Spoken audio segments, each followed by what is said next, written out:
భారతదేశానికి సంబంధించి విద్యుత్ రంగంలో కీలకమైనటువంటి అడుగులే పడుతున్నాయి. ప్రస్తుత ఆర్థిక సంవత్సరంలో జనవరి 31 వరకు భారత విద్యుత్ ఉత్పత్తి సామర్థ్యం భారీ వృద్ధి సాధించిందన్నటువంటిది అధికారిక లెక్కలు నేను నిన్ననే ప్రస్తావించాను. మరింత డీటెయిల్డ్‌గా చూస్తే 52,357 మెగావాట్ల కొత్త సామర్థ్యం వచ్చి చేరింది.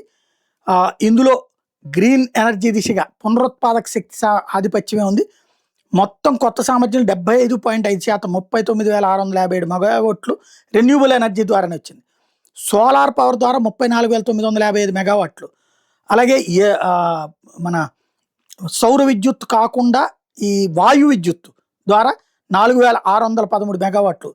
థర్మల్ పవర్ వచ్చేటు బొగ్గు ఆధారంగా సుమారు 8.8 గిగావాట్లు. హైడ్రో పవర్ 3.4 గిగావాట్లు నీళ్ళ నుంచి తీసేది.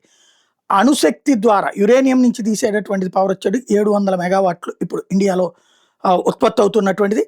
ఓవరాల్గా ప్రపంచంలోనే అతిపెద్ద గ్రీన్ ఎనర్జీ పార్క్ ఏమో ఓ పక్కన గుజరాత్లో ఏర్పడింది. 726 చదరపు కిలోమీటర్లు, ప్యారిస్ నగరానికంటే 7 రెట్లు పెద్దదైంది. అదాని గ్రీన్ ఎనర్జీ వల్ల చేస్తున్నారు. 37 గిగావాట్ల సోలార్ విండ్ పవర్ని అక్కడ ప్రొడ్యూస్ చేయబోతున్నారు. ఇప్పుడు ప్రారంభమైపోయింది. ఇప్పటికే 7 గిగావాట్లు ఆల్రెడీ వస్తుంది. ప్రతి సంవత్సరం 4-5 గిగావాట్లు పెంచుకుంటూ పోవాలని ప్లాన్ చేసుకున్నారు.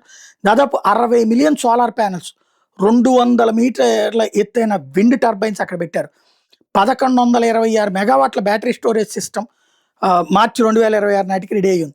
50% వేడి పరిస్థితుల్లో కూడా పనిచేసే వాటర్లెస్ రోబోటిక్ క్లీనింగ్ టెక్నాలజీ కూడా అక్కడ నడుస్తున్నది. ఓవరాల్గా చూసుకుంటే Urja Bharat private limited, Indian oil and BPCL కలిపి సంయుక్తంగా ఏర్పాటు చేసినటువంటి ఇది అత్యంత కీలకం. అబుదాబిలోని ఆన్షోర్ బ్యాక్ వన్లో కూడా లైట్ క్రూడ్ ఆయిల్ కనుక్కొని ఉత్పత్తి హక్కులు కూడా పొందటం.